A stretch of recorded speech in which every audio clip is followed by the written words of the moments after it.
Kondisi darurat akibat COVID-19 telah membawa bencana di seluruh dunia. Tidak ada satu negara pun yang benar-benar siap menghadapinya. Korban berjatuhan. Di Indonesia sampai hari ini tercatat lebih dari 18.000 orang yang terpapar dan angka ini masih terus saja meningkat. Dampaknya sangat luar biasa. Sampai akhir bulan April, tercatat ada 2 juta lebih pemutusan hubungan kerja. Pemerintah Indonesia memilih mengeluarkan peraturan nomor 21 tahun 2020 tentang pembatasan sosial berskala besar yang menganjurkan kita belajar dari rumah, bekerja dari rumah, beribadah dari rumah. Selama 2 bulan ini, banyak kebiasaan harus berubah.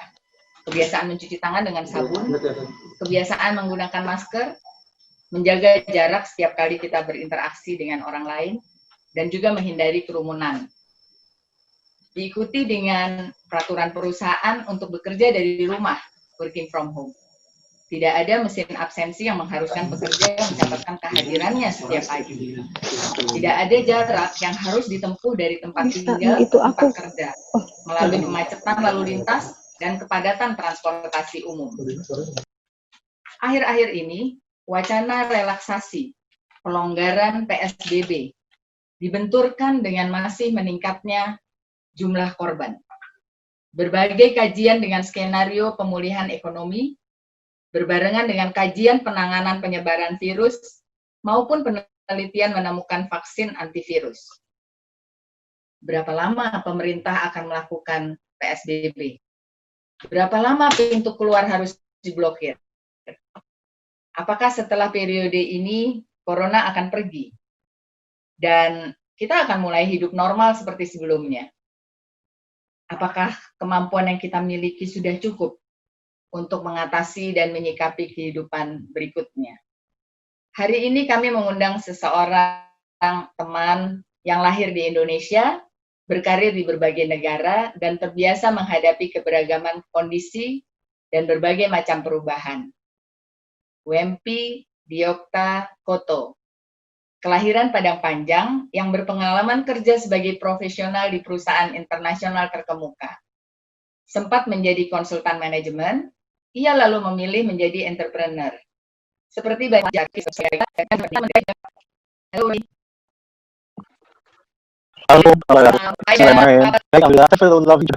And let me just take you on a view around Perth. Bagi yang belum pernah, pasti banyak sudah pernah ke Perth, tapi ini untuk yang belum pernah ke Perth ya, gitu ya. So this is what's in front of me right now. Okay. Yeah.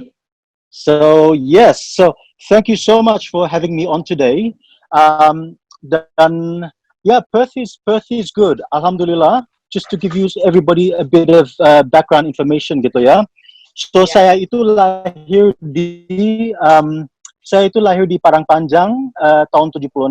Setelah itu waktu saya masih bayi, saya pindah ke Australia di mana saya tinggal di Sydney sampai saya selesaikan S2 saya di Master of International Studies di University of Sydney. Setelah itu saya kerja di American Express untuk 5 tahun. Setelah itu juga setelah American Express di Australia, di American Express di Singapura, lalu di Ogilvy Mather at Singapore, Hong Kong, di London sekitar 8 tahun, berapa tahun. Setelah London di San Francisco, balik lagi ke London, terus di Indonesia. And today I'm at Perth right now. So that's some information about me. Dan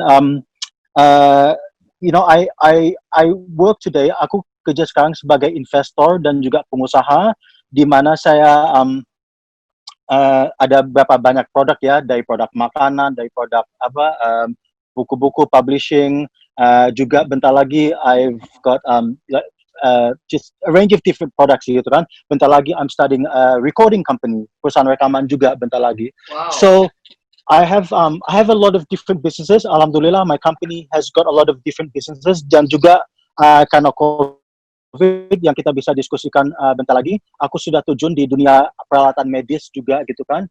So we can talk about all these different things, but what I wanted to tell you right now, firstly, is that why am I at Perth? Kenapa saya ada di Perth, and what am I doing here gitu kan? Yeah. So Saya waktu itu ada di konferensi di LNG conference di Pertamina, yang saya dengan the Kita Indonesian Gas ketemu waktu itu Society. ya di Bali. Betul, betul, kita ketemu waktu itu di Bali, dan itu adalah hari pertama atau hari kedua pas Pak Jokowi announce that there was COVID cases di Indonesia, ya. Dan saya waktu itu saya kurang confident karena udah jelas kan di Italia sudah berapa banyak orang saat itu udah meninggal, juga di Wuhan, dan udah menyebar ke Eropa kemana-mana. Saya belum pede untuk balik lagi ke Jakarta, so I just stayed at the villa. Aku stay di tempat di Bali gitu kan, dan aku just waiting gitu kan, just it's a waiting game for me. Sampai berapa minggu kemudian aku membuat keputusan untuk pergi ke Perth gitu kan. And to give you the situation that I was in gitu kan, saat saya itu adalah warga negara Indonesia, tapi saya juga ada permanent resident di beberapa negara di dunia gitu kan, seperti Singapore, seperti juga Australia is one of the countries also that I'm a permanent resident of. Itu berarti saya bisa tinggal di Australia, bekerja di Australia, do whatever I want in Australia, except for vote. Saya nggak ada hak untuk memilih Prime Minister Australia gitu kan. Nah, so I'm a permanent resident, which means that I can come to and live in Australia whenever I want tanpa visa turis atau bisnis gitu kan. Nah, when I came to, waktu saya lagi di airport kayaknya ada yang mohon bantu di mute kalau bisa ya. Oke. Waktu saya di airport di Bali, it was very distressing, very stressful, because itu udah dikabarkan bahwa Australia bentar lagi udah mau lockdown, airport di Indonesia sudah maybe locking down or not gitu kan. Personally stressful for me because aku nggak mau stay di Indonesia pada saat itu, dan aku takutnya pesawat udah nggak bakal ada lagi, dan juga Australia sebagai negara udah tutup border dan customs-nya gitu. So never in my whole life have I ever experienced this. So it's a question of decision making.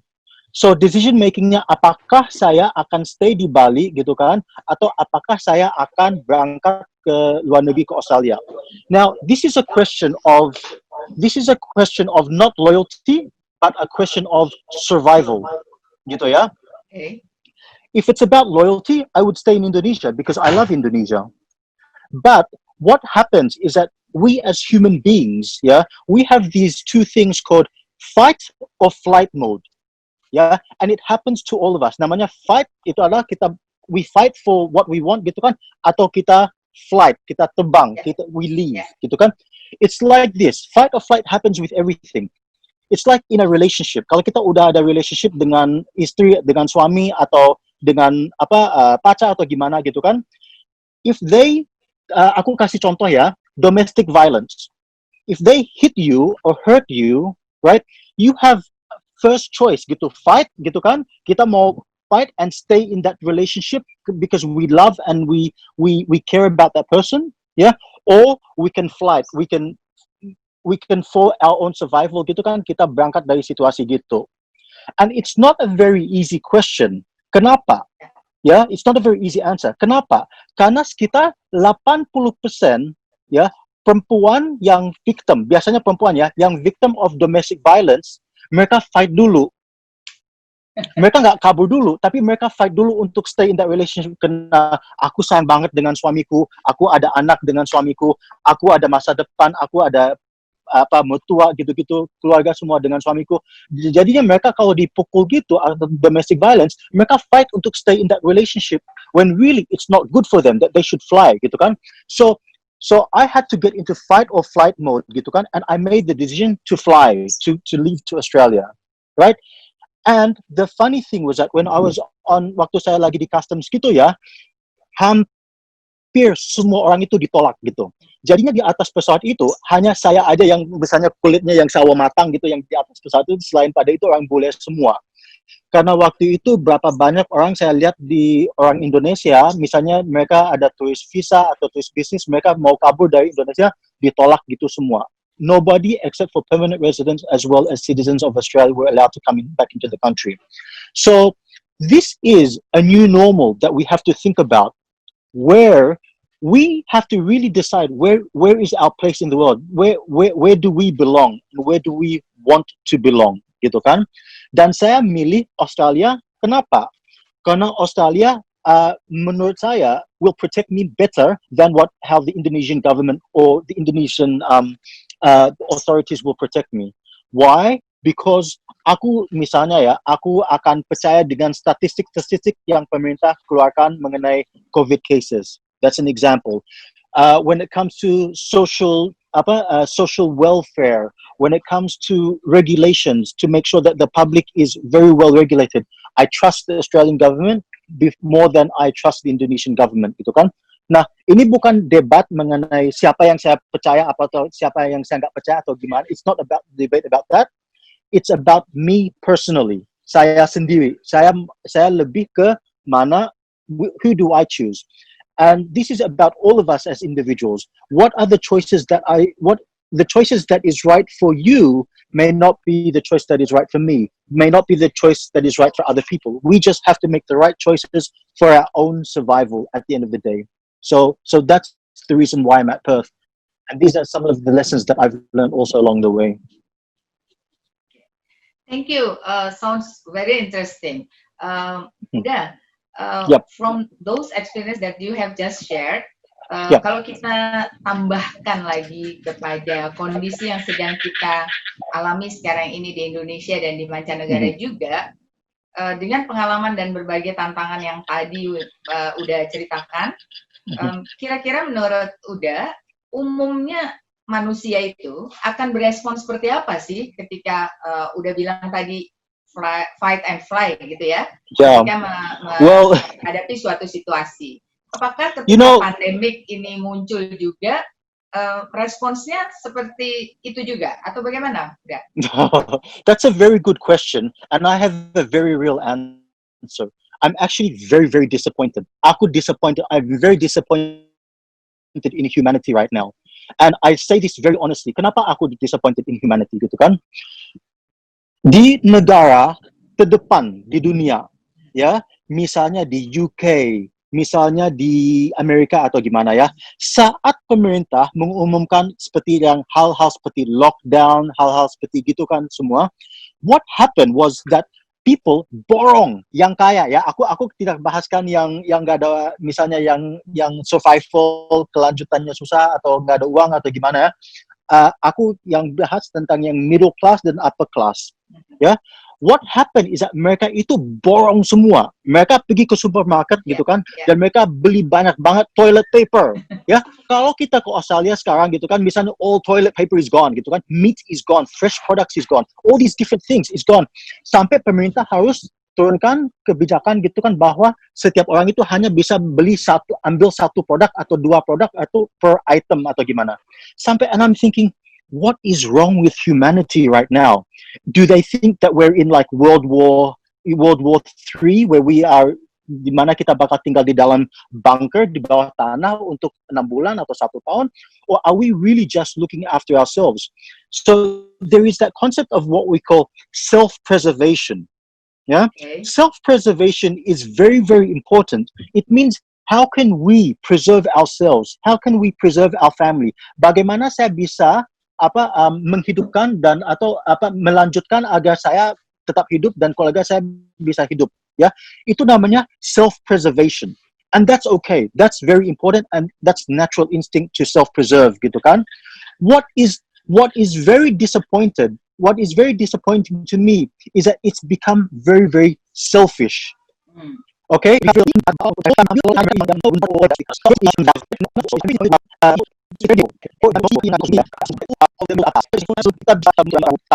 So we luxury of having savings in our bank accounts gitu kan. Nah, tapi yang aku lihat juga, respons kita itu is very low and very late gitu.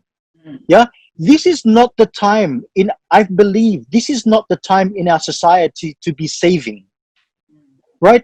This is the time in our society to be sharing. Right? And so, no matter how rich you are, I don't care. Aku nggak peduli ya. teman-teman di sini ada rumah yang mewah di Menteng, atau rumah di Pondok Indah, atau kaya, atau di mana, atau berapa uang di rekening, it's not important to me.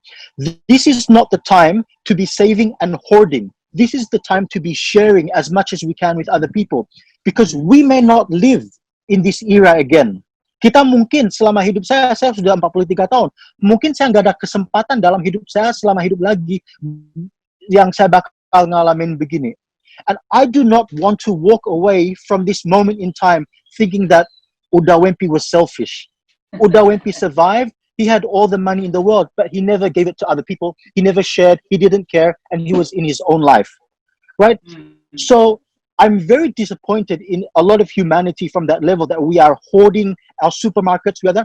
But there is another level also yang kita harus mikirkan juga, yang PSBB, yang misalnya yang kelas menengah ke bawah atau di mana aku lihat berapa banyak video gitu kan, mall baru dibuka, and langsung mereka banyak yang ngebut gitu ke sana gitu ke dalam untuk beli misalnya aku nggak tahu sembako atau beli baju lebaran atau gimana. And to me that is sad also. That is sad. Why is that sad? To me that is sad because to me wearing the mask and staying at home is a sign of respect for our doctors, for our nurses gitu kan, di mana mereka itu sudah banyak banget risking their lives for us, but we are making their lives more dangerous by not being there, staying at home to protect ourselves supaya kita juga nggak jadi yang positive COVID gitu kan. So there's a lot of things that I'm on a big scale, I'm quite disappointed in humanity right now, that very few people have stepped up to the grain. Nah, which leads me to talk about another important concept, ya. Aku mau bahaskan tentang konsep of social contract. Okay? And this is very important for all of us here now. What do I mean by, apa sih yang arti Uda Wempi mengenai social contract, ya? Social contract itu adalah unwritten, sesuatu yang tidak tertulis, tidak tertanda tangan, social contract between government as well as business as well as citizens. Aku kasih social contract, contoh satu social contract, ya. Kita sebagai orang, misalnya orang tua, ya, siapa aja yang parents di dalam sini, ya, kita ada social contract dengan anak-anak kita, ya, bahwa kita akan, saat anak itu lahir, we will take care and protect the child, ya.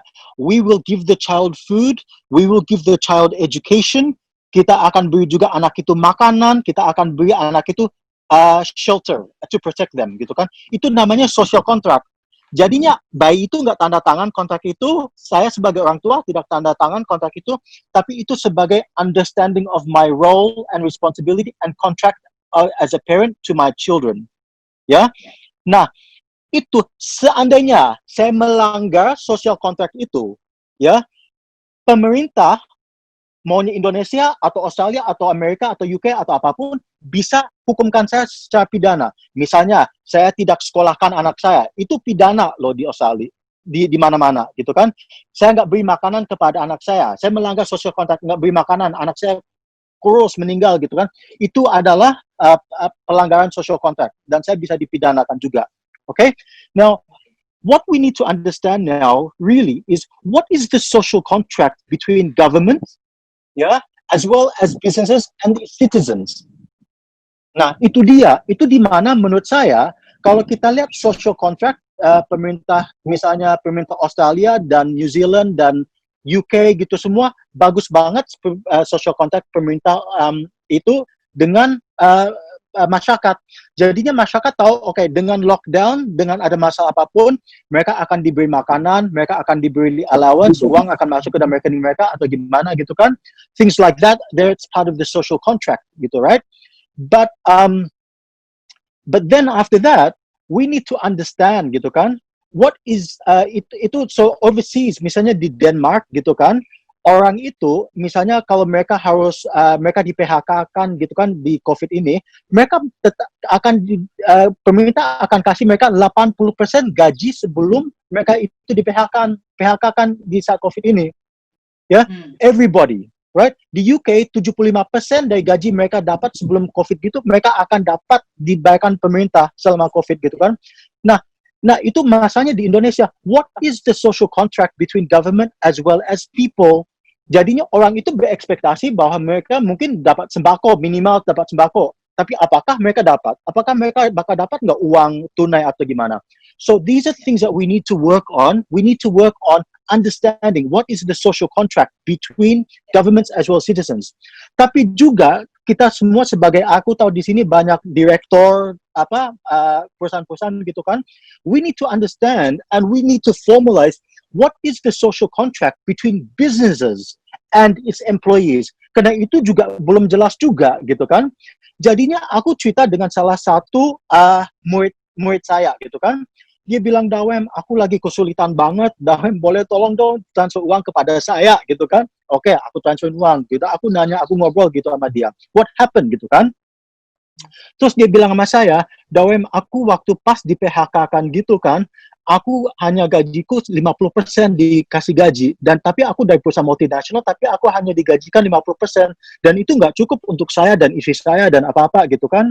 So, these things are happening right now, gitu kan, in Indonesia, that people are not sure what is the social, apa sih sebenarnya hak mereka, gitu kan. Apakah mereka ada hak untuk dapat 100%, apa enggak, 50%, atau apakah mereka kalau di PHK kan, atau apa, gimana.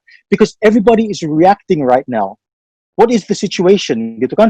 So, it's very important that when we start to build this new normal, that we have a very strong understanding of what is the social contract.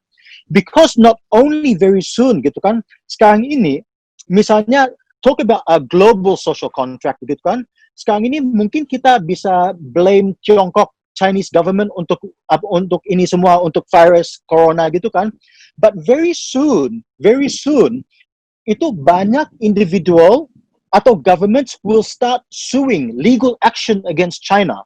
It will very much happen very soon, legal action against China. Right? And even very soon, because of the COVID thing, there'll be a lot of legal action from people, from citizens to governments. And also from citizens, from people to companies. Because people will say, well, aku work from home. Aku gimana, tapi kalian hanya bayar saya setengah gaji atau nggak digajiin sama sekali. Aku di-PHK-in tanpa diberi notifikasi atau apa gitu kan. So these are new things that we need to really work out and understand because these are unprecedented times in our lives right now. It's like, I remember waktu itu ya, waktu kita di COVID gitu kan, udah berapa minggu atau gimana, saya dapat itu call dari staff saya, dia lagi stres banget gitu kan, dia nanya saya gitu kan, udah WMP, aku mau nanya udah WMP terus terang gitu kan, aku bakal dipecat nggak udah WMP kena COVID atau gimana gitu kan. Aku to ask me, and I said, no, you will not be fired. Nobody in our company will be fired. Tidak ada satupun di perusahaan saya, di semua divisi, semua divisi, tidak ada satupun yang bakal dipecat.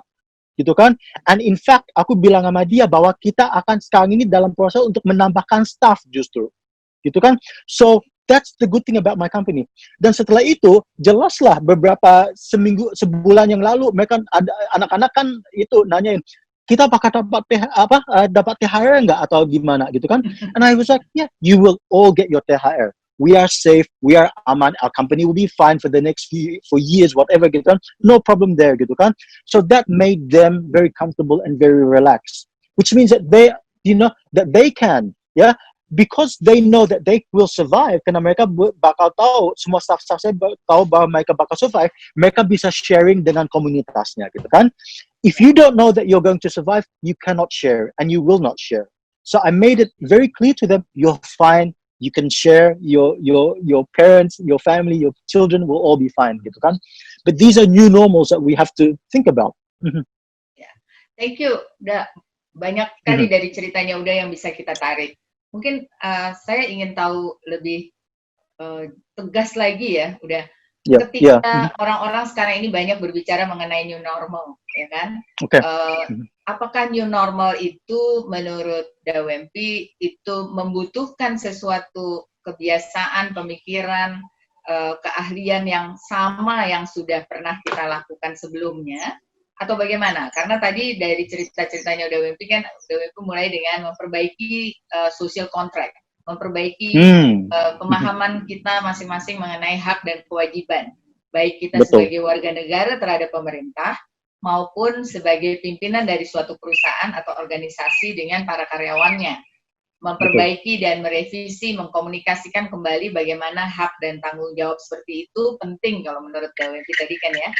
Lalu kalau kita melihat sekarang ini the upcoming new normal menurut Dawenpi, apakah kesiapan untuk menghadapi new normal itu cukup dengan apa yang kita sudah miliki sebelumnya? Artinya tadi dengan social kontrak yang sudah ada atau bagaimana, ada?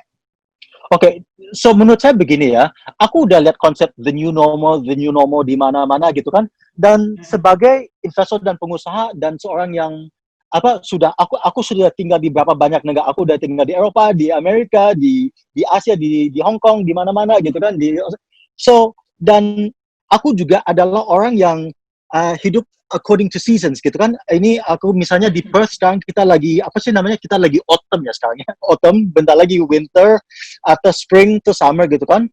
So everything is always changing in my life gitu, very fast all the time gitu kan. So I don't really understand the concept of new normal. Aku nggak benar-benar ngerti banget apa sih yang sebenarnya new normal. Itu udah bagi saya udah jadi buzzword aja gitu, seperti social distancing atau seperti apa gitu kan. Tapi menurut saya adalah it's just evolution. It's just an evolution. Why is it gitu kan? Begini ya. So begini, the problem is that we do not accelerate fast enough. Kita misalnya untuk businesses, untuk perusahaan-perusahaan itu pindah ke online atau kemana, perusahaan saya itu hampir udah 100% online sekarang. Gitu kan? Dari dulu udah sekitar 50% staff saya udah memang work from home gitu kan banyaknya. Sebagian memang harus pergi ke kantor, kalau yang bagian logistics dan gitu-gitu semua ya mereka harus pergi ke pabrik atau gimana gitu kan. But it's just like to me there is an overemphasis on new normal gitu kan. What it is that COVID what COVID done for the country, for the world is that it accelerated. Itu semua terakselerasi.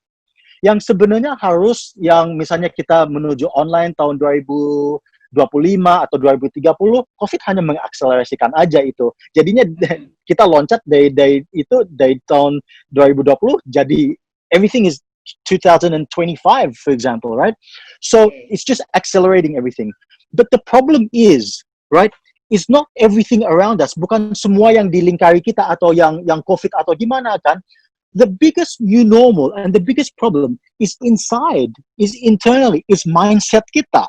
That is where the problem of the new normal is. Kita harus mengubahkan mindset kita, begitu kan? Jadinya, begini, physically we can change. Secara fisik kita bisa berubah ke new normal. Misalnya ya, kalau di musim panas gitu ya, aku pakai celana pendek dan pakai singlet atau t-shirt gitu kan. Tapi kalau musim dingin, aku harus pakai dong celana panjang dan jaket atau woolen jumper atau gimana sweater gitu kan. Ya, kemampuan itu namanya menyesuaikan diri ya udah. Aku menyesuaikan diri karena musim gitu kan. Nah, kita harus menganggap bahwa ini juga musim juga gitu kan. This is just a different season di mana everything was amazing gitu kan. Aku lihat orang itu di Instagram itu mereka pamer gitu kan. Mereka liburan ke Swiss, mereka liburan ke Bali, mereka pakai baju Louis Vuitton, mereka pakai baju mewah gitu kan. Mereka mau banget pamer gitu kan. Tapi apakah mau nggak mereka pamer sekarang bahwa mereka itu terpaksa makan di warteg sekarang? Ada nggak mau pamer benar-benar kondisi mereka di rumah sekarang? Nggak mau gitu kan. So itu istilahnya kita harus siap untuk the seasons of our lives change. And it will change. Ada juga yang jadi kaya banget. Aku kasih contoh ya, Louis Vuitton. Oke, yang pemilik, yang the biggest shareholder of Louis Vuitton gitu kan. Dia itu he made mistakes, right? Because dia itu selalu di industrinya yang the expensive high end luxury brands gitu kan. Products. Ya, saat COVID masuk gitu semua, saat COVID, when COVID happened, he has the highest drop in wealth from everybody all around the world gitu kan. So it's about now. Okay, so how does he now balance with where consumers are going gitu kan? Because the world economy will not pick up for the next couple of years. Dan kalau dia bukakan semua pintu-pintu Louis Vuitton gitu semua, the sales are not gonna be like 2018, 2019. It will not be, gitu kan? So, but here's the thing: the funny thing about the world, gitu kan? The funny thing about the world, right, is that not everybody is losing. Ya, That's a very menarik. important thing, gitu kan? Tadi udah berpikir bahwa it starts with the mindset ya, udah ya. Bagaimana cara berpikir kita harus berbeda. Betul. Bahkan ketika kita menyikapi istilah new normal, gitu ya. Betul. Bisa definisinya bisa macam-macam. Tapi I like your idea about bahwa new normal ini just a stage of life, gitu ya. Bahwa ini adalah suatu tahapan saja yang harus kita hadapi, begitu kan ya? Dengan mindset yang baru, dengan cara menyesuaikan diri yang lebih cepat karena segala sesuatunya dipercepat, dengan tadi mungkin online digitalisasi yang harusnya mungkin harusnya mendunia dan mengcover semua level itu masih di tahun 2025, sekarang menjadi dipercepat, kan gitu ya. Betul. Kalau begitu, menurut Uda dari cerita-cerita itu, lalu melihat tentu saja Uda sudah membandingkan juga berbagai pengalaman tadi seperti Uda sampaikan. Kalau di Indonesia, kalau menurut Uda gitu ya, kita ini kan sama-sama, kita juga menghadapi sesuatu yang sama dihadapi oleh dunia. Bencana yang semua orang tidak siap juga. Udah juga tadi bilang bahwa nggak ada satu negara pun yang mungkin sama siapnya gitu ya. Semuanya sama-sama nggak siap gitu kan. Tentu kembalinya saya tadi menggarisbawahi yang udah bilang, itu kembali ke our humanity jadinya ya. Bagaimana kita melihat dan bersikap secara prinsip kemanusiaan gitu ya. Kita balik ke sesuatu hal yang mendasar, bagaimana kita melihat cara kita berhubungan dan berinteraksi dengan satu sama lain gitu ya.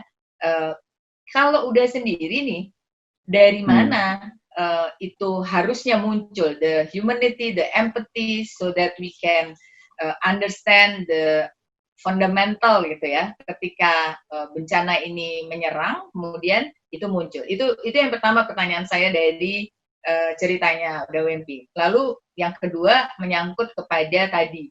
Ketika kita harus berhadapan pada situasi yang sebetulnya adalah tahapan saja di dalam kehidupan gitu ya. Kira-kira hal-hal mendasar apa lagi yang diperlukan selain tadi kemampuan kita menyesuaikan diri, kemampuan berpikir yang berbeda gitu ya. Gimana udah? Oke, baik. Oke, excellent questions. And let me go to a particular point to start off with pertamanya ya, oke ya? Di saat COVID ini, di mana kita dengar banyak kata-kata loss, ya, misalnya banyak yang meninggal, ya, banyak orang sudah bangkrut, banyak orang sudah lost banyak income dan gitu-gitu ya. I want you to know that not everybody is losing. Not everybody is losing. Many people are winning a lot because of this COVID-19 virus. Aku kasih contoh gitu kan, banyak pengusaha gitu kan, di saat COVID gini ya, mereka itu omsetnya udah naik banget, gitu kan? Itu mendapatkan keuntungan ya? Oh, it's like war. Ini seperti perang, gitu kan?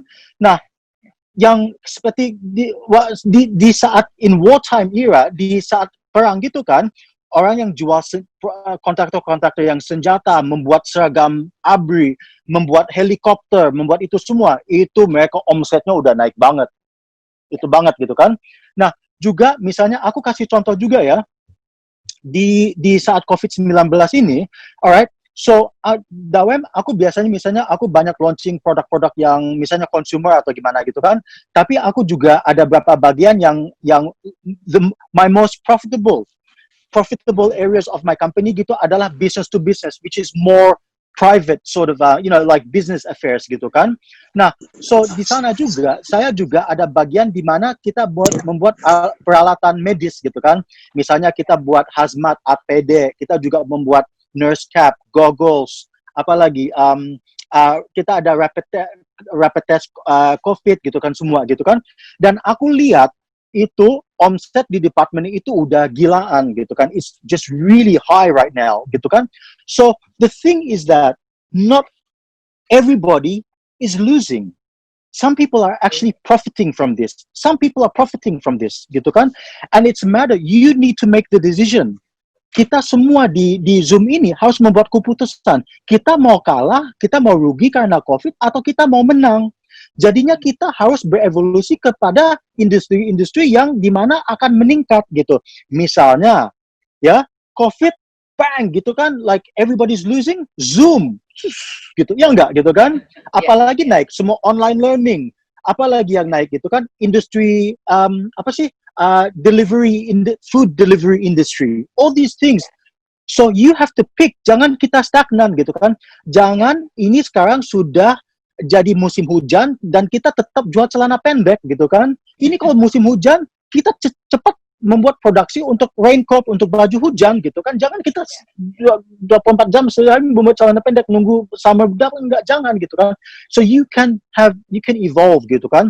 Tapi yang mengenai empati gitu ya, yang your question about empathy, the most number one important thing right now, right, is just to share. Ya, we need to lead with empathy. Kita sebagai pemimpin ya, kita sebagai orang yang ya, a lot of us here have education. Aku dengar tadi Ibu, like you read siapa yang hadir di dalam konferensi ini semua gitu kan, and they're all obviously very highly educated people, right?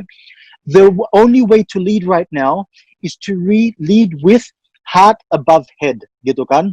So when you talk to your staff, talk to them like you understand them, you truly understand their worries, gitu kan? When you talk to the public, be in their shoes, gitu kan? When you talk to the media, also, you need to be part of that, gitu kan? Because people want to remember you as the good person who saved them or who helped the country in a bad crisis, not somebody who, did nothing, gitu kan? So it's a very fine balance. Dan aku juga sendiri ya, aku juga for me it's a very fine balance too, gitu. Aku kasih contoh ya. Dari kecil gitu, waktu dengan orang tua saya mengajarkan saya bahwa Wempi, dengan segala kebaikan yang kita beri kepada orang lain itu sama sekali nggak boleh disebut, nggak boleh dikatakan ke siapapun, tangan kanan, tangan kiri, nggak ada yang lihat gitu kan semua. Dan itu cara saya hidup selama hidup saya memang begitu kan. Tapi saya juga dengar pidatonya Presiden Jokowi gitu kan. And I thought, pertama aku lihat videonya Pak Jokowi, aku mikir aku nggak setuju, tapi lama-lama aku setuju gitu kan. Dia yang bilang bahwa pidato yang mana? Pak Jokowi bilang ini adalah saatnya Anda harus menunjuk kebaikan Anda, gitu.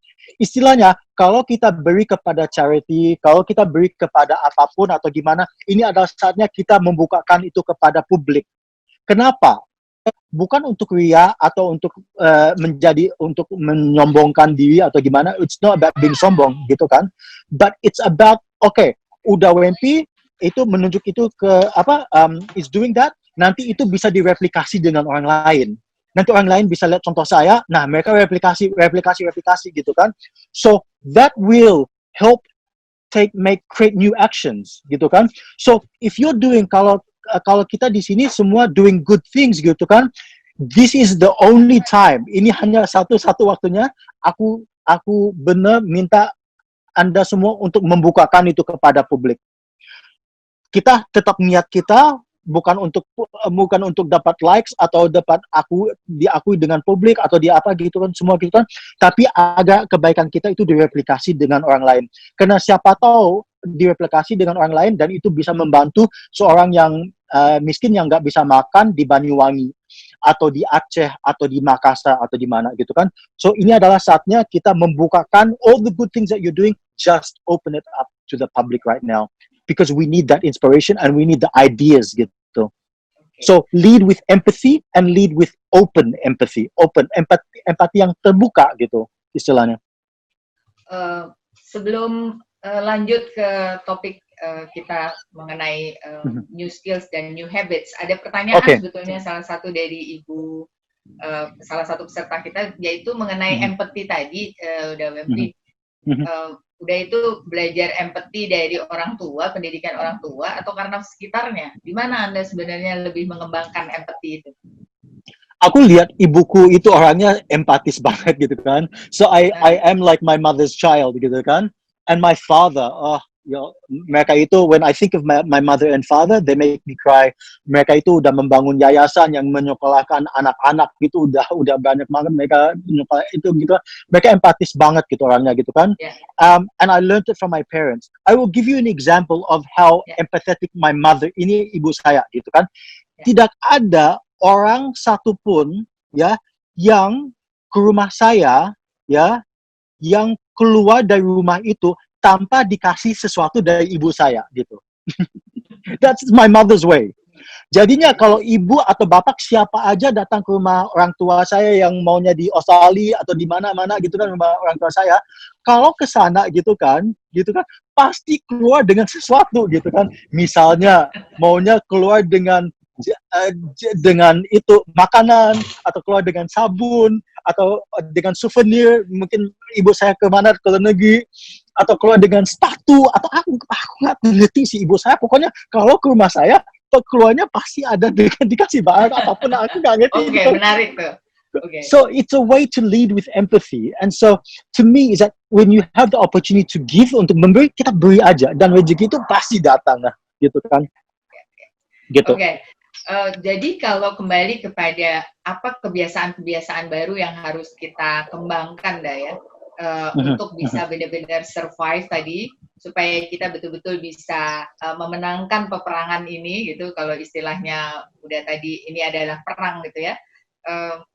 Kebiasaan-kebiasaan baru tadi udah sampaikan bagaimana kita melihat, bagaimana cara berpikir kita, lalu bagaimana kita berempati pada orang lain, bagaimana juga barusan udah cerita mengenai bagaimana kita membuka diri, lebih terbuka mengenai apa yang kita lakukan, supaya bukan untuk menyombongkan diri, bukan untuk ria, tetapi supaya orang tahu kita bisa melakukan apa untuk orang lain. Begitu ya, kira-kira ya, udah ya. Lalu apalagi ada yang keahlian-keahlian apa tadi saya dengar udah juga menyampaikan mengenai kita harus lebih kreatif gitu ya. Kita harus lebih cepat berpikir mengenai hal-hal baru, mengenai strategi apa yang harus kita lakukan, misalnya di perusahaan. Bagaimana secara individu kita survive, kita mempunyai cara-cara baru untuk keluar dari hal ini. Dari pengalaman Uda sendiri, Uda bilang bahwa kalau kita mengalami sesuatu, kita harus cepat bereaksinya, kita harus lebih cepat lagi. Dan sekarang dengan adanya COVID, kita seperti dipaksa untuk mempercepat penyesuaian diri kita untuk lebih cepat lagi, gitu ya Uda ya? Betul. So let me start by saying begini ya, aku and this is a very real discussion with everybody ya. If everybody, kalau kita ini sekarang ya, semua di satu ruangan, yang a real room ya, dan kita semua megang Rp1.000. Everybody held, semua orang itu megang Rp1.000 ya. Berarti 100 orang itu ya, ada totally di ruang itu ada Rp100.000 gitu ya. Nggak bisa ditambah Rp100.000-nya, nggak bisa dikurangi, karena memang hanya ada Rp100.000 dalam ruang itu. Nah, seandainya ini kita dapat COVID gitu kan, ini ada COVID, ini ada virus gitu gimana kan, dan di ruang itu ya ada satu dokter aja, ya. Tapi kalau kita mau lihat satu dokter itu, kita harus bayar Rp1.000 kita gitu semua gitu kan. Berarti di ruang itu tetap ada Rp100.000, tapi ada 50 orang lagi sakit dengan COVID itu, berarti 50.000 itu ke dokter dong. Nah, dan itu berarti nggak kurang nggak lebih, di dalam ruang itu tetap ada 50.000, tetap ada Rp100.000 gitu kan. So the first lesson that I want you all to understand is that the amount of money in the world is the same. Ya, jumlah uang di dunia itu tetap sama, tapi hanya sedikit orang itu yang lagi kaya raya banget sekarang gitu kan, dan mereka ada banyak banget uang sekarang gitu kan. Dan either you have one choice to sit down, kita ada dua pilihan gitu kan, untuk kita jadi orang yang kalah di saat COVID ini, di mana uang itu semua lari ke dokter atau lari ke sana, atau kita jadi pemenang sana. Jadinya kita harus benar-benar pelajari industri-industri yang lagi naik banget sekarang, dan kita harus berani terjun ke industri itu. Ya, you have to be brave and so everybody here now, I want you to think about your own life, karena hanya Anda semua yang tahu kondisi keuangan di rumah tangga masing-masing gitu kan. Dan jika Anda di keadaan yang lagi kalah sekarang, di mana Anda nggak ada uang, lagi masalah uang atau gimana gitu kan, Anda sekarang ada kesempatan with this new mindset that I'm telling you now, untuk loncat jadi orang yang lagi menang dalam situasi ini semua gitu kan. So that's one thing about that, right? So you can still win from COVID gitu kan. The next thing also really is just when it comes to how you should react gitu kan. You either react negatively to this all the time, ya, atau kita part of the problem atau kita part of the solution. Yeah, I want everybody here to be part of the solution. And how do you become a part of the solution? Ya, aku lihat misalnya tadi there's a really good case study gitu kan. Ada yang misalnya banyak kan kita lagi nyinyirin kartu prakerja, ya, aku lihat itu banyak ya. Meskipun aku kenal foundernya Ruang Kerja dan gitu Ruang Guru gitu kan, semua gitu kan, itu mereka jadi banyak korban haters dan macam-macam gitu kan sekarang gitu kan. But begini, oke, sekarang ini ada namanya Ruang Kerja yang yang mereka profit banget gitu karena dikasih berapa triliun dengan pemerintah untuk membuat untuk jadi program kartu prakerja gini ya. Oke? Nah, tapi kita nyinyirin kartu prakerja gitu semua ya. What's the benefit? Uangnya udah cair, mereka udah kaya atau gimana? Iya enggak gitu kan? Nah, ada salah satu usaha atau startup atau yang mereka baru mulai ya. Itu ruang seperti ruang guru gitu, kartu prakerja gitu untuk belajar online gitu. Tapi gratis gitu. Mereka membuat gratis. So, the thing is that either you become a part of the problem dan kita tetap jadi masalahnya dan nyinyirin masalahnya, atau kita jadi bagian solusinya seperti yang alternatif itu. And you can do that in every situation. Di mana banyak orang nyinyir itu banyak masalah, kita bisa ikut nyinyir atau kita bisa memberi solusi kepada sesuatu. So that's something to think about. That's very interesting. Terima kasih udah Wempi. Waktu juga nih yang membatasi kita. Setelah bicara panjang seperti ini, mendengarkan diskusi-diskusi dan ceritanya, udah nggak terasa kita cuma punya waktu terbatas sekarang ini. Baik, aku mau tinggalin. Kenapa? Aku mau tinggalin di satu pesan terakhir ya, kalau bisa. Silakan, ya. Aku mau pesan ini pesan-pesan terakhir yang pesan terakhir gitu ya. dong. Pesan terakhir. Okay. Oh, sorry. So my final message on this call gitu ya. Okay. My final message on this call is that really I want everybody to just make sure it's about survival. Survival itu adalah hal yang paling penting untuk kita semua gitu kan. So itu survival of yourself gitu kan. Jadinya take care of yourself first. Kalau kita tidak cukup uang untuk misalnya minggu ini atau minggu depan atau bulan depan atau gimana gitu kan, right? There's no point. Nggak usah kita mikirin untuk ngebantu orang lain, untuk minjamin orang ke sini sana gitu kan, because it will add increase to your own problems, stress your own problems. So survival, nolak orang yang mau pinjam uang dari kita sementara gitu kan, kalau kita nggak mampu gitu kan. Alright.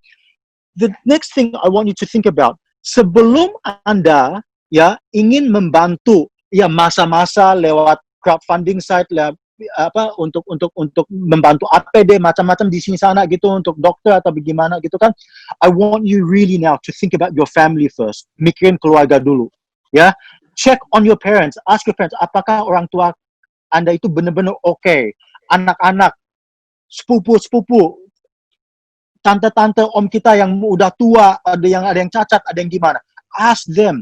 Karena kita harus membantu keluarga kita dulu. Sebelum kita membantu dunia, kita harus membantu keluarga dulu. Make sure that all of your family is okay first, right? Then after that, baru kita bisa ngebantu komunitas. Baru kita bisa membantu negara, baru kita bisa membantu dunia. Jangan kita melangkah dan jangan kita membantu dunia dulu, tapi kita udah lupakan keluarga. Itu udah dosa besar banget gitu kan. Dan I'm not talking about religion and all that sort of stuff. I'm not getting there, right? But to me, that is a big sin. kita sudah lupakan tante-tante kita, om-om kita atau gimana, dan kita udah mau bantu orang lain. Jangan sampai kita jadi orang yang begitu kan. So that is a very important part, that you know that survival starts with you. And the next part also is that please just make sure that we respect and that we do not get out there without masks, that we stay at home as much as possible, and that we really just follow government regulations right now, because that's the only way that we can show our respect to doctors, because the doctors and the nurses, obviously, as everybody knows, are the ones on the front line, gitu kan. Mereka adalah yang perang ini sekarang. So that's the only way that we can show our love and respect to all of them, really, and not by getting sick ourselves. So I just leave you with that message. Start with family. Please, start with family.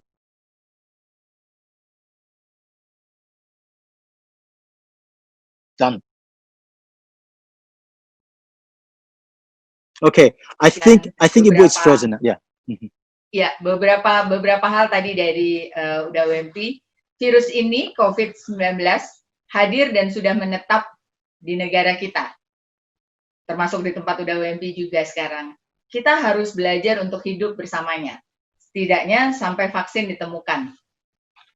Sekarang kita harus melawan virus itu sendiri dengan mengubah gaya hidup kita, dengan memperkuat kekebalan kita.